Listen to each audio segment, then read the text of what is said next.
Chief of the Supply Chain Network, and I will be your moderator for today's webinar titled Future of Construction, Why Sourcing is Not Just About Pricing, where Greg Cruz, Vice President of Professional Services for Arkestro, and I will have a roundtable discussion and explore the ways in which Arkestro is transforming the construction industry. Just a little background on Greg. He has over 25 years of experience as a leader in people, process, and technology. He began his career implementing the large ERP technology systems for the Fortune 500 companies, while a consultant at Ernst & Young, and became specialized in the process of procurement. He leveraged that experience to join Ariba in 1997, where he led the implementation of their first customer and processed the first live transaction through Ariba software.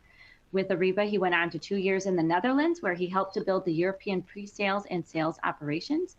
And after time spent running his own consulting business and in the behavioral sciences, he came back to procurement in 2021 and now leads Arkestro's professional services group. Just a reminder to the audience to submit your questions via the Q&A console on the screen at any time throughout our discussion, because if it is pertinent, we'll probably bring it up at that time. Also, there's some downloadable assets on the portal, just some blogs for you to sift through, so make sure you go through and download those. So Greg, welcome. I'm so excited for our conversation. Thank you, Marina. I've been looking forward to this as well. Perfect. So I'm going to turn things over to you to get started. Well, I think the first question I wanted to throw out there, I actually want to point to you. And I want to ask you, what's the most difficult supply chain disruptions that you've seen in construction, in your experience in working with the supply chain? So I think there's a couple of different things. I think we're definitely talking about materials pricing. You know, the price of lumber, the price of steel, any of these other materials that are being used is the number one concern for contractors since basically the start of COVID. It's always a concern, but the volatility of those pricing makes it impossible for contractors to kind of predict costs of projects throughout the year. I think also, if you're going to be specific about a supply chain standpoint, it's sourcing. When ports shut down and truck drivers go on strike, or even when a bridge collapses, like which happened last week, I-95 bridge, product just sits and it will get rerouted, but sometimes that takes longer. And so a lot of what the world is being challenged with is just getting materials on hand in a timely basis. And for anyone who's tried to do any kind of construction type project at your house, or even at your own business, it's taking forever. Just trying to find the materials and in a timely basis. So, yeah, that's interesting actually, because that is exactly lines up with what we're hearing, not only in the construction business, but across really all manufacturing platforms. And that is, you know, for years it was price. I got to get the best price. I got to get the best price. But the pandemic really illustrated that it's not just about price. It's about the ability to have continuous supply. And at the same time I'm looking at continuous supply, I'm also looking at other elements that are important to my whole process, my whole total cost of ownership. And so it became more about price and really all the elements that we are hearing. And what's interesting is once you take it away from one element, it's not just about price, but it's all about all of these other aspects as well, it became more and more challenging for our customers, for people out in industry to actually do the analysis necessary to find out, hey, is this actually the best deal for me and my organization? And that's where I think, you know, technology and the machine learning and AI of Arkestro really comes into play. So let's kind of talk about that a little bit more, because we talked about these challenges we just touched on. Walk us through what some of these key challenges that the construction industry is currently facing in terms of all of those elements, the procurement, the sourcing, and even supply chain management. Yeah, it's interesting. Procurement within all organizations, I would think in my 25 years of experience, by the way, I hear you say the 25 years of experience, and I instantly think, I'm old. But you're wise. We're not old, you're wise. Thank you, I'm wise. I get the gray hairs to prove it. But in that experience, as we look at it, procurement, while it's gotten technology over the past years, you know, you go back to the Aribas and the Oracles and SAPs, you know, and MRP, then the Aribas and the Coupas, technology platforms over the past 20 years, you've seen technology applied to the procurement space.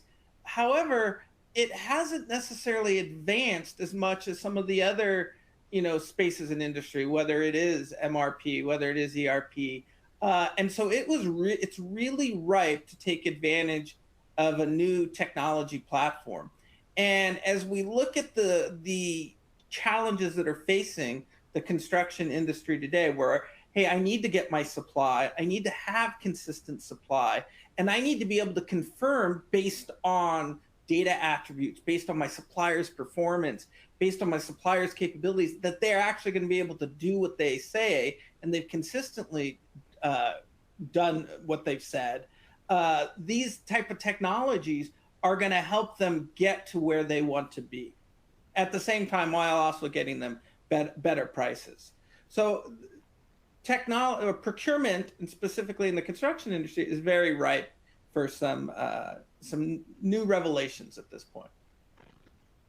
So you touched on some key points, these key factors beyond the pricing. What should these construction companies be considering when they're looking at the sourcing of supplies? Yeah, so when we talk to our customers, we see different elements that really impact how they're going to go about sourcing their things. The commodity, whether it's scarcity, whether it's country of origin, whether it's critical to their overall project timeline, that really changes the elements around how they're going to bid it, how they're going to strategically source it, compared to just focusing on, let's say, the price component of it. That being said, what we say consistently as being that extra thing beyond price is the ability for the supplier to fulfill on time and in full. So how do we help do this, right? Well, one of the things that the Arkestro platform can do is that it has this machine learning and it has AI. And what we do is we go in and we ingest all of your historical data. And I'm talking about PO, purchase order line item data. I'm talking about invoice data. I'm talking about receipt data, so that we can actually pull in all that information about how your supplier has performed in the past. So we can use the machine learning technology and the AI to actually determine, have they been able to perform on time and in full on a consistent basis? And that gives us the ability to look at the past, right? And get information about that. At the same time, as we're sourcing items, we actually have the capability to ask suppliers questions. Let's find out, what are your volume capabilities? What is your ability to warehouse? What is your ability to manufacture locally versus or domestically versus internationally? And let's capture all that information. Now, this is where in the past, if I'm using Excel, like, oh, this is really difficult to try and analyze and get this information, right? And actually put values and be able to analyze the data. But if I'm using machine learning and I'm using the platform behind it, they can actually do the analysis for me. So all of a sudden, instead of just looking at price, I can look at all these data elements, look at total cost of ownership, and I can see, hey, if I pick this supplier who has delivered this level of on time and full based on past history, and I look at these data elements, now I want to award my supply to them, or maybe only half of my supply to them and half to someone else. So that gives them some different opportunities and some different things to look at when they're focusing on evaluating their suppliers. And what's interesting about that is it does provide that end-to-end visibility, which is something we're going to talk about later, but it does provide that full scope of, if I do point one, what does that happen to point 2 and 3? What does that mean? And so I think that helps a lot of, these folks who are struggling with trying to move product around to make it work. It kind of helps them in that sense. So that's pretty interesting.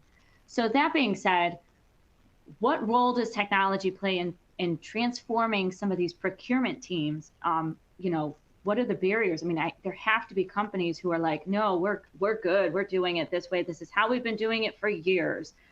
What do you say to them? what can they benefit from this, and what are those barriers that they need to get over? Yeah, it's interesting. You said in my introduction, you mentioned the people, process, and technology. And I honestly think that that was something I learned in my first week at Ernst & Young 25 years ago, or however many years ago it You're was. wise. You're Wise, wise. wise. Um, and the thing about people, process, and technology, and I say this all the time, is that process and technology, they're sciences. They're zeros and ones. So we can replicate them fairly easy from customer to customer, right? But people are an art. And so that is where we need to spend our time and energy and really focusing to understand the change management portions behind it and how we get people on board to embrace this process. And what we've discovered, through years of working in the software industry and trying to roll out these large monolithic type products of an ERP like an Oracle or an SAP, is that people want it to be easy and they want it to be simple. So that's kind of a methodology that we take into account when we do this. And we try to put the end user in a model that works for them. And what I mean by that is some of our users, they work well in email, right? They're not very technology savvy, but they work well in email.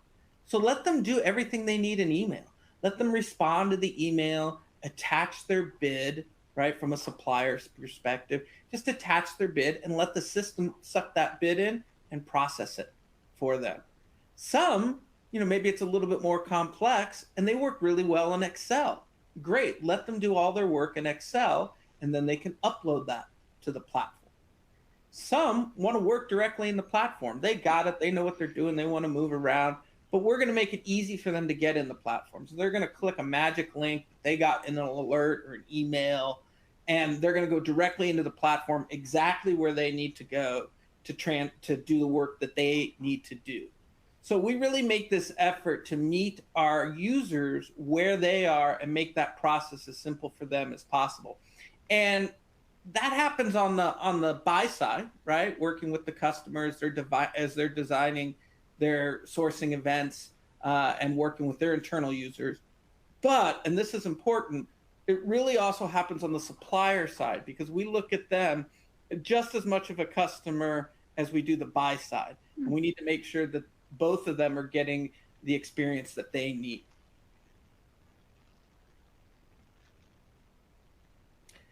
So this actually leads me into a good question for you, because adoption of new technology is always a challenge, and the construction industry, like any other industry, is always changing and evolving, right? So I'm curious, from my consulting background and project management love, what new project management technologies is the construction industry using, and what have you seen have the most impact? So you touched on it in a variety of different ways, and I loved your answer because it kind of leads into this. The things that are having the most impact are those that provide the visibility that these companies need, that these decision makers need. It provides the efficiency. It's how quickly can I move product, but it's how efficient can my employees work with what they have. And it checks all the boxes of all the things that are looking for. It's about being kind of all things to all people. And you kind of touched on it where, like, you have some clients who you email, and so you do that. And some, they just want the portal, you do that. These technologies, they need to talk to, they need to connect all of the warehouses. They need to provide that user-friendly interface. So companies and their employees who maybe not are as tech savvy, which is pretty common in the construction industry, they just want something they can go in, click, upload, be done, and be out. But it also can provide that sourcing and tracking information. Maybe it's inventory updates in real time. Maybe it's, we've touched on pricing. Maybe it's comparisons, even demographics, especially as, we're dealing with the supply chain disruptions of nearshoring and trying to find local distributors. Maybe the software can provide estimations and quotes. If you move product out of this location that's 5 miles from your site versus where you've been supplying from, which could be overseas, what is that price cost? Because there are some companies who may say, they throw in the towel and they're like, that's fine, I'm going to pay more, I just want my product in time. You know, many companies, they're researching how they can do that, how they can obtain their goods and materials from a distribution center that is closer, and the impact is just overhauling their entire network. You know, the construction industry specifically, they've been impacted because some of these companies don't necessarily have the luxury of picking and choosing where they're receiving materials from, especially if they're very niche products, if they're trying to fit some kind of a sustainability initiative. And so the project management technology, if it better organizes this entire process and it puts it all into one place, then that's the key. That's where it's going to have the impact. And you know, I believe we've touched on it in that software that you provide as well, but it's all encompassing. Yeah, interesting. We have a customer that we were working with that, because of this capability to now look at all these different attributes and all these different resources, they were actually able to go talk to a supplier and say, hey, look, I know you make this item, it was copper wire manufactured in India. And they said, hey, I know you make this copper wire in India, but could you warehouse it here? Because the price, the price difference for India versus buying the copper wire here was dramatic. And the supplier said, let us check. And they went back and they checked, and they're able to warehouse a 6-month supply here for this customer at a drastic reduced rate to then what the domestic supplier can provide. So they're getting a 6-month coverage, and that is a direct ability because of all these different technologies coming together and giving them the ability to go out to the supplier and talk to the supplier to understand these different options. Yeah, and that's exactly it. It's just providing those options so that they can make decisions that are better for their company. So that being said, you have to have some kind of real world case studies or success stories you can share with us where predictive procurement orchestration has been implemented and yielded some of those positive results. You know, why don't you share with us what those are? Yeah, for sure. This is my favorite area because, as you know, working professional services, this is where the rubber meets the road. This is where we actually get to take the product and get to see the results that our customers come up with. One of my favorites is a customer. It's a construction services company, and they were faced with a situation where they are consistently resource challenged, and their business was growing at a pace where that wasn't going to change. As many of you know, getting procurement resources, finding the right resources that have that skill set is very challenging in this day and age. And so they were looking for ways to get process efficiency more than cost savings, which was interesting, right? Because again, as I said, we're always hearing cost savings, but they were really looking for that process efficiency. So we went in and we started to work with them. And as we came in and started to work with them, we instantly saw that it was not only going to be this process efficiency, but we were also going to be able to do cost savings. What we started working with them on were components, namely valves and piping and bearings that were associated with some of the manufacturing processes that they were constructing. Their typical process that they were doing at this point, because of this lack of bandwidth, was very simple. It was the buyer would call a supplier that they would work with, find out who had it in stock, get one quote, and that was enough. And then they would just go with it. Okay. And these were suppliers that they had good relationships with, right? That they'd worked with for a long time. So they felt like, oh, we must be getting, competitive prices. So what we did is we said, okay, let's go in there and let's look at this process, first off, that you are doing and understand what your process is. Because one of the things we can't come in as a software provider and is make that process longer and harder for the end user. A process that's more complex for that end user, that buyer needs to get their item. They're not going to use it. They're just going to go around it. So we need to make it simpler. And so what we said is, all right, we're going to create a situation where this buyer is now going to be able to create an event in the Arkestro platform that is going to go out to a minimum of 3 suppliers, potentially even more, and is going to close within 24 hours and have at least 2 rounds of bidding on this item. And I'll tell you why that's important in a minute. You'll see what that gets us to. But so that what that does is that compresses the time frame down to 24 hours. So very much emulates, hey, I'm picking up the phone call, I'm picking up the phone. But what it's doing is creating now a competitive context around these items that people are now going out to source. This competitiveness that they didn't necessarily have before. And what happens is when we go out to bid to help speed up the process, the first thing that we do, and I'm gonna give you an example. Let's say we use 5 suppliers, okay, in this example. So let's say we're going out for a valve and we use 5 suppliers. The first thing we're going to do is we're going to look in all that historical data that we've brought into the platform, and we're going to find what we call the baseline price for that item, a price that you've historically paid for that item. And what we're going to do is, based on that historical price and based on the elements of the bid that's going out, we're going to suggest a price to those suppliers based on our machine learning algorithm that is different than the baseline price. It'll be lower, okay? Now, the advantage of putting that suggested price out to those suppliers is we're starting off the negotiation process. We're making this process faster because, again, we're looking at the efficiency here. The suppliers now know what the ceiling for this item is, okay? Now, it's not always the ceiling. Sometimes the price comes above. Sometimes the price comes below. But what happens is it's now up to those 5 suppliers to, starting with that price, to then let the market drive what the price should be for that item. Before, they were just calling up the supplier, getting a quote. Now we've got 5 suppliers actually bidding on this item to get you a direct market price. These 5 suppliers, they bid on the first round, they submit their prices, the system looks at the results, and then it issues feedback to those 5 suppliers. It tells them what place they're in, right? They could be in 3rd, 4th, or 5th place. And if they're in the top 2, it doesn't tell them they're in 1st, and it doesn't tell them they're in 2nd. They just tell them they're in the top 2, okay? I'll get back to why that's important in a minute. But 5 suppliers, if you're in 3rd, 4th, 5th place, right? It tells you, hey, you're in 5th place, and if you want to be competitive, you better adjust your price by about this much.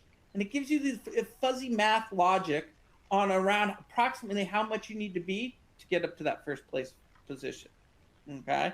And it does that for 5th, 4th, and 3rd place. 1st and 2nd tells you you're in the top 2, and it doesn't give you a number, okay? But now, since you don't know you're in 1st or 2nd, you just know you're in one of those positions, you now have this, what we call the behavior game theory, taking effect, which is the fear of missing out. What do I need to improve my bid to make sure I'm in that 1st place bid spot, not that 2nd place? And so they have an opportunity then to go improve their bids and submit their bids. And so what happens is, by the time we get finished with that 2nd round, we have started with a suggested price based on our machine learning, but we have ended with a market-driven price based on competitive bidding, and we've done it in a 24-hour time period for this construction services company.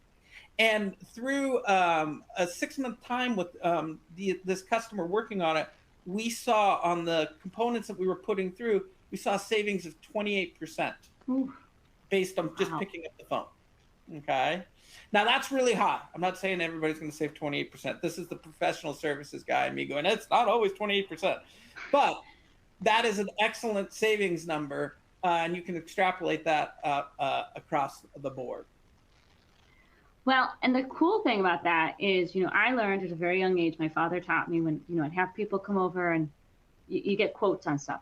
Always get 3 quotes. Never take the first one because they're most likely always going to be higher. It's the 2nd or 3rd one that's probably who you're going to pick, and it's going to be more about customer service at that point than it's going to be about price. So this technology took that theory and put it in a tech format, which is really cool. And here's the thing too. Everything I just described to you happens autonomously, right? So the buyer doesn't have to be involved in this process until the buyer gets to the award process and decides how I want to award it. Because remember, the buyer might want to look at other elements besides price. They might want to look at their ability to, serve different locations, different volumes. They might want to split the award to multiple providers. All of that they're very capable of doing. However, all of this is happening in an autonomous environment, which means that buyer is freed up to do other things, potentially run more events or manage those relationships with those suppliers, whatever is deemed more strategic by that organization. So it's hard to get 3 bids, right? Your dad is right, but sometimes it's hard to get these 3 bids. And now we give you the opportunity to not only do that, get the price competitiveness, but also free up your resources to spend their time on more strategic activities. Yeah, that's pretty cool. And the freeing up the time, I'm sure, helps everybody because they can do other things, like you said. Absolutely. So talking about that, let's talk more about all of these potential benefits for construction companies when they adopt Arkestro solutions. And you touched on it. There's some cost savings. There's some operational efficiency. Kind of walk us through what those are a little bit more. Yeah, sure. So definitely there's cost savings, right? Because anytime we embed this competitive environment, we're going to see price reductions. There's also, I'll call it cost confidence, right? When you put it out into the marketplace and you have multiple bidders on a situation, you know that you're confident that you are getting the best market-driven price, right? And then to the next level, that'll also put cost certainties. We have customers that are using this not only to drive, final prices on a bid, but actually also drive the estimate on the bid, right? So they want to actually use this to pull in the information that is required for a project, send it out to get estimates for a proposal that they're necessarily going to put out in the construction space. And then once they win the bid, they can then lock down those prices based on what they've put out in the sourcing events to get that cost certainty that they're looking for the term of the project, depending on how they've structured that event. So we've got cost savings, we've got cost confidence, and we've got cost certainty. Then we've got the process savings, right? Because now you're doing something that is in a more efficient process that allows your buyers and your category managers to touch more spend and manage more spend, to be more strategic in their activities that they're doing. And then there's this third area that we haven't even touched on, which is, I talked a little bit about how we're pulling in all that data, that we're ingesting all your data from your systems. That allows us to look at your data and create what we call insights.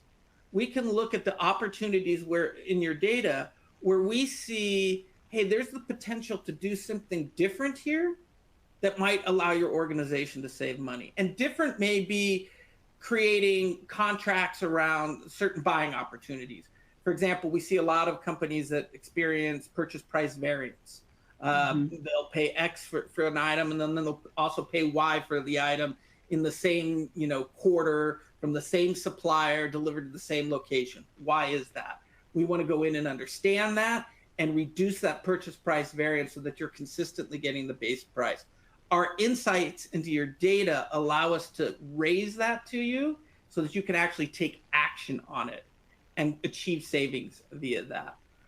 Other things it also allows us to do is give you insights into process improvements, process efficiencies. There might be actions that you take in the Arkestro platform, but there might just be actions that you take into changing your processes around so that you can save money. For example, PO fragmentation. A lot of suppliers, a lot of purchase orders going out to one supplier. How do we consolidate those purchase orders and reduce your cost? Or one of my favorite ones, supplier power. It turns out that I'm buying all my copper wire from one supplier. Well, I might be getting a great price on that. However, that's leaving me open to some issues if we get into a constrained marketplace. So I might want to actually spread that out a little bit so I have multiple suppliers in case there's some issues.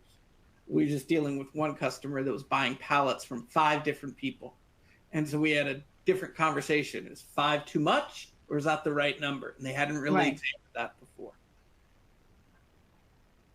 So then what advice would you give to the CFOs and the chief procurement officers or any of the other sourcing executives that are hesitant to adopt that new technology or implement those AI solutions. It goes back to what we said earlier, like, oh, this is how we've been doing it for years. We're good.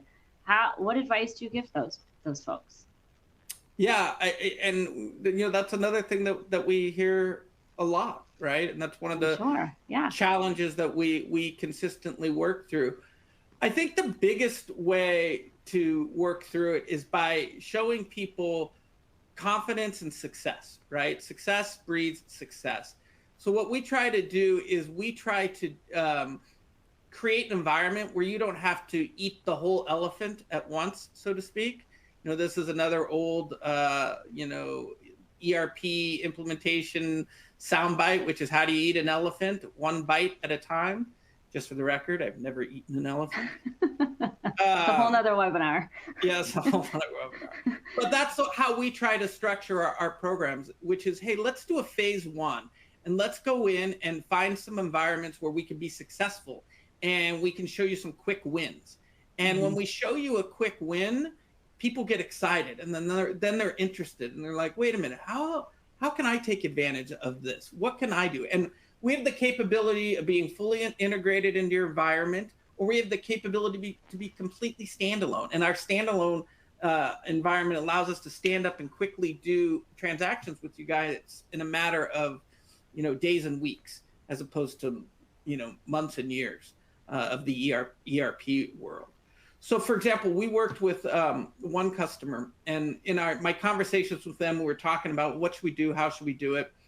And they said to me that, and this was interesting, their plants were, the plants competed head to head to see who could have the best margins. And so there was while the plants shared information, there was actually a very competitive environment between the plants, kind of like sibling rivalry, right? They pitted themselves against each other. So what we had to do is just find that one plant that was looking to get the competitive edge over another plant and start there. And so that's what we did. And we went to that plant. We talked about to them what commodities they thought they'd be interested in trying. We tried some commodities. They instantly saw the success, and that bred more success. And so then they were more interested in rolling it out to more and more of their plant. That got the other plants interested. And all of a sudden, instead of pushing it out on an organization, you're getting this pulling effect, which is what we try to do. And what's interesting is that we see this at a macro level within industry, right? Once one packaged goods company falls and they start to see what happens in that packaged goods company, then other packaged good companies start to fall, right? And they want to leverage the Arkestro platform.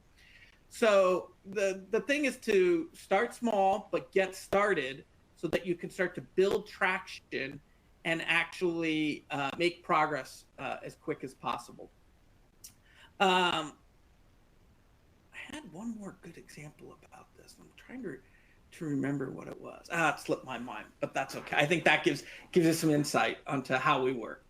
Well, looking at it from a supply chain standpoint, we talk about this particular question a lot.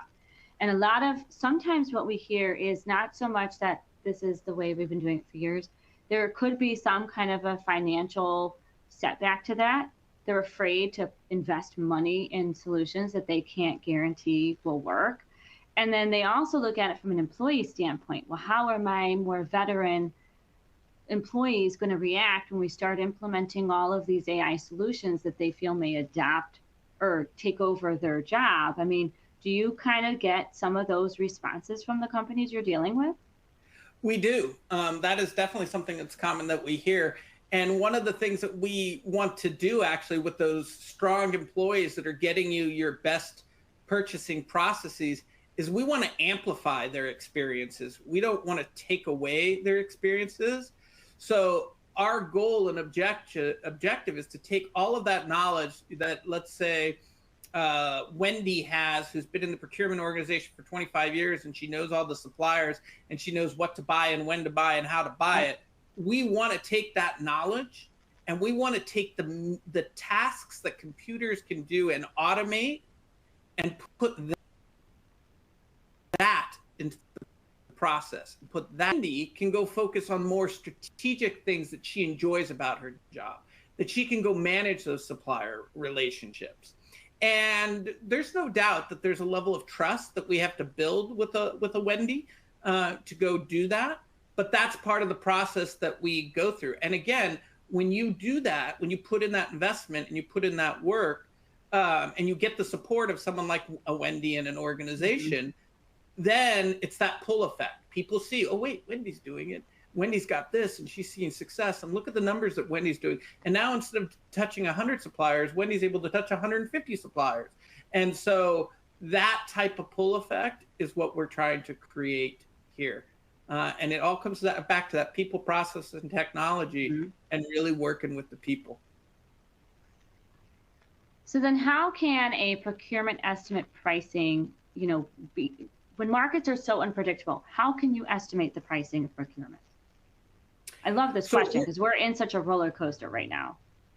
Yeah, this is what I love saying this because I feel like I say it all the time. And the fact that I say it all the time makes me feel good, because when I say, we hear that a lot from our customers, that's a good thing, because that means we call ourselves a customer-driven company, and we roll the feedback of our customers directly into our product. That's how we build our product. So when our customers say, hey, I want to know the price of steel and what the changing prices of steel are going to have, the impact they're going to have on me, how can you help me with that?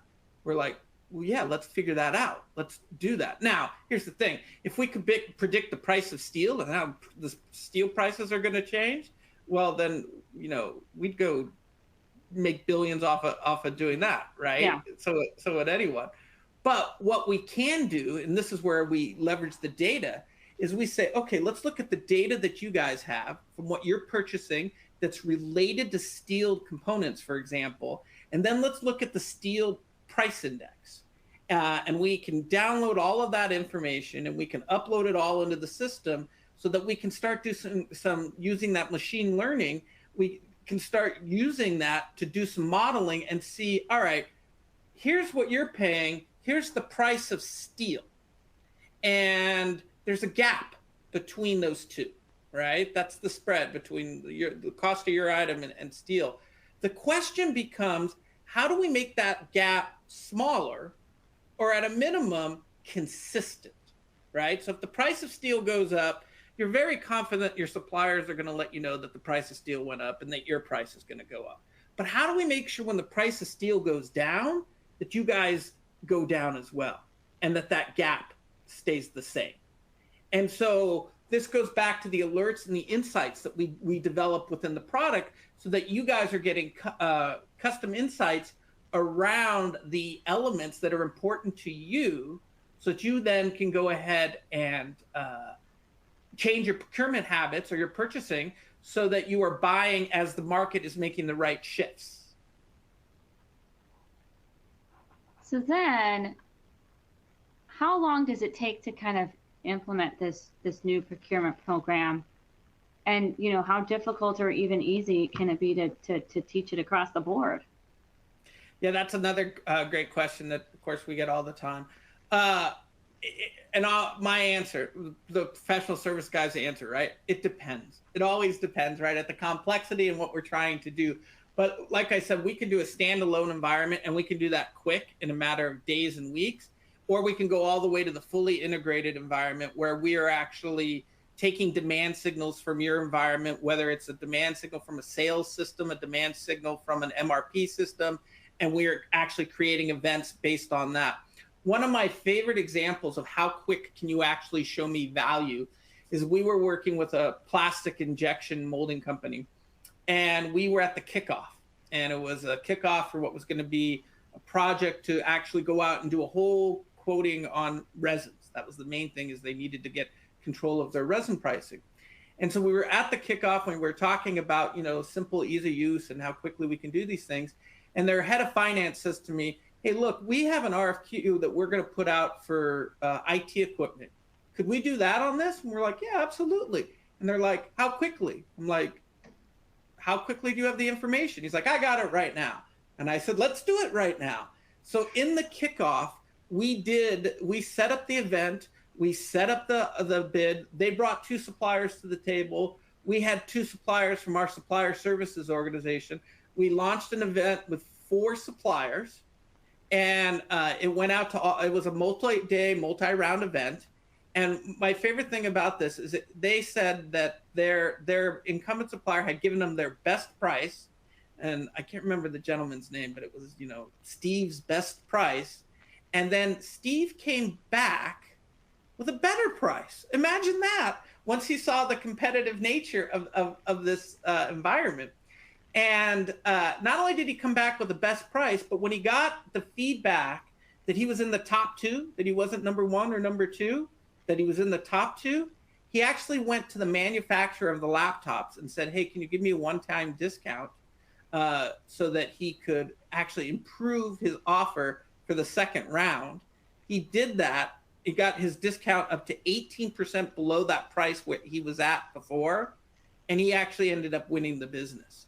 And the interesting thing about it is when he got the information that he was in the first or second place right after the first round, he got his feedback, and he went and got that additional discount, he was actually in first place. He just didn't know it.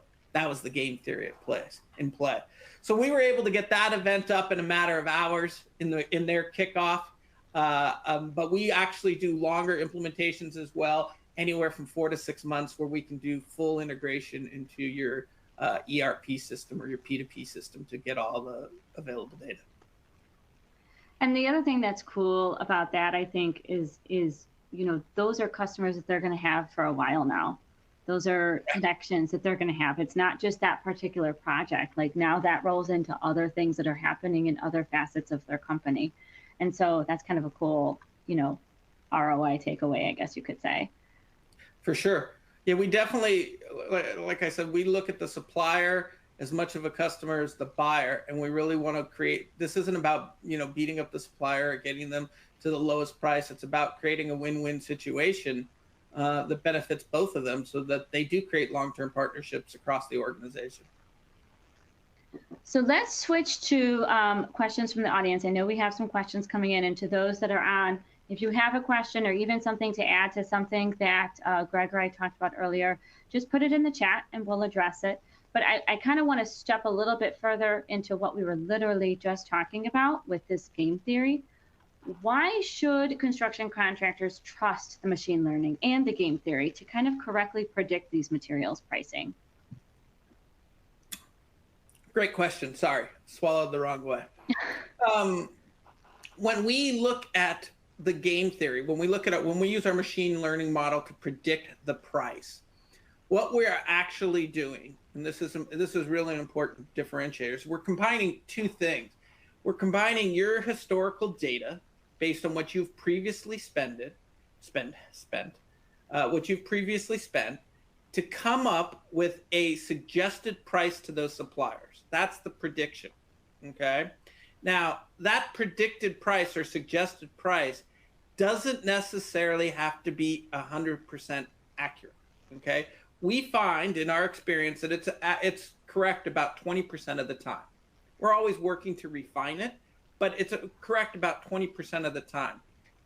The key attribute for that prediction is to get it into the marketplace with the number of suppliers, whether it's 1, 2, 3, 4, 5, whatever the number is, because the market will then determine what the correct price is at that time for you, given your elements of the bid, right? Oh, I want this number delivered to this location in this time frame.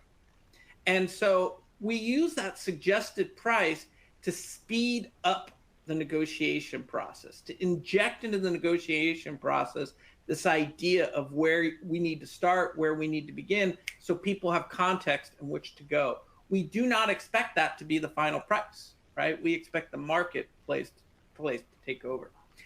The behavior in the game theory, it's interesting. We've all experienced it in some form or fashion. The number one game theory that we rely on, right, is FOMO, the fear of missing out, right? And I think, most of us, I won't say all of us, but most of us have experienced some level of FOMO in our Yes. lives. And that's what happens when the suppliers are engaging in these activities, is they see an opportunity to engage with the customer. And like you said, start to create this relationship, or keep engaging in this long-term relationship. And they don't want to miss out on that. So that causes them to sharpen their pencil to the best of their capabilities for that event. And you know, the IT equipment with the 18% savings is a great example of them doing exactly that. What role does material scarcity play in the construction industry? In how in creating these prices? I'm just reading from the Q&A. Sure, we can answer it from that in creating the prices. I mean, the supply and demand, it continues to go up and down. Sometimes the market's in the vendor's favor, and sometimes it's in the customer's favor. So kind of off of that. Let me give another example. Another customer that we worked with that was purchasing starch for manufacturing paper products. And this was right at the time of the Russian invasion of the Ukraine. So this immediately triggered a lot of scarcity for certain products that were associated with that. The objective of this event was not only to actually, you know, secure the proper resources that they wanted at the best price, right? But it was actually, the objective of this event was to diversify the supply base, because they knew that their suppliers were going to come at them with allocation. So they might actually, their top supplier, where they typically bought 100% of their goods from, their demand from, now is only going to be able to supply 75%, I think was the number at the end of the day. So they now knew that they needed to look at other suppliers to give them what they needed so that their plants didn't shut down. So we used the event not only to lock in prices and to get them the best possible price, but also to lock in supply in this scarce market, knowing that it was going to become more scarce as the incursion went on. So you talked a lot about how the contractor can use the technology, but is there an application for the construction material producer?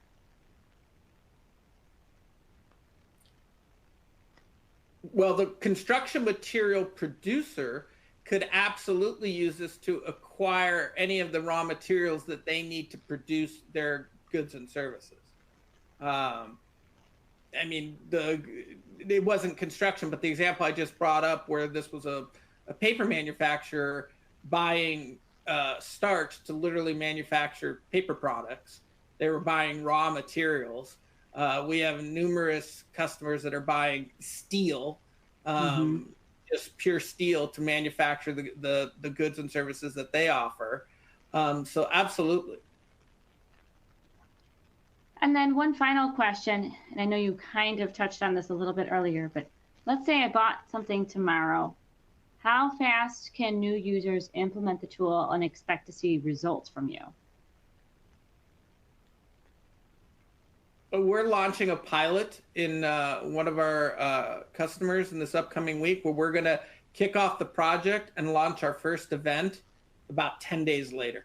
So wow, very, very quickly. Yeah. That is quickly, especially with the way lead times are now. You know, companies are waiting and waiting and waiting. And then when they get the material, they have to wait even longer to figure out, well, now I have it, I don't know how to get it to you. So, yeah, you know, we're running our events very quickly and compressing timelines down as much as possible. We work at a very, that's the beauty of working with a startup. We work at a very fast pace, and we continue to work at that fast pace. Well, Greg, thanks so much for joining me today. I think this was such a great conversation. I know I learned a lot from you, and see you're wise. And I think you had a lot to offer, and I just really enjoyed your company today. So thank you for that. And it was a pleasure, Marina. Absolutely. And our wonderful audience, thank you. Just so you know, an archived version of today's presentation will be posted at forconstructionpros.com. You can also access the on-demand version from your registration link. That's the link you used to log in today. Again, my name is Marina Meyer, Editor-in-Chief of the Supply Chain Network on behalf of forconstructionpros.com, and I hope to see you at a future webinar.